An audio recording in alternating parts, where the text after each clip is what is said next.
मुझे नहीं पता, क्योंकि मैंने बहुत ज्यादा ध्यान केंद्रित किया नहीं जन स्वराज के ऊपर कि वो लोग क्या कर रहे हैं, जनता के बीच उनकी कितनी पकड़ है।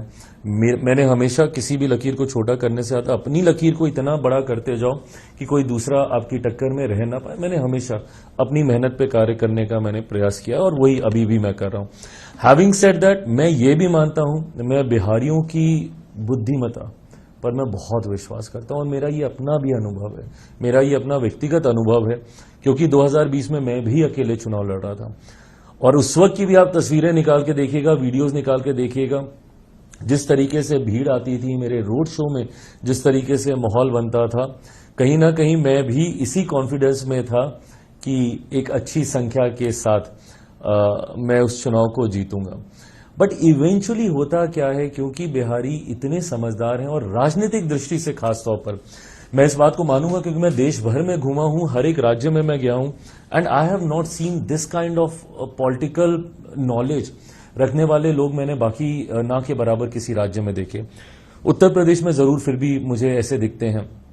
तो बिहारी क्योंकि राजनीतिक तौर पर इतने जानकार होते हैं कि वो इवेंचुअली अपना मत वेस्ट नहीं करते हैं। आज क्योंकि 2020 का मेरा अनुभव है, मुझे था कि मैं बहुत अच्छी सीटों से मैं जीत रहा हूं। मेरे हर एक प्रत्याशी ने मुझे आके बोला कि भैया एक रात पहले चुनाव पलट गया, भैया एक रात पहले चुनाव ये हो गया, 2 दिन तक तो बहुत अच्छा माहौल था, 2 दिन पहले चुनाव पलट गया। वो होता इसलिए है क्योंकि इवेंचुअली बिहारी ये डिसाइड करता है कि यार अगर इनको हमने जिता भी दिया तो ये अगले 5 साल तो सरकार से लड़ता ही रहेगा ना, क्या लाभ है इसको जिताने का।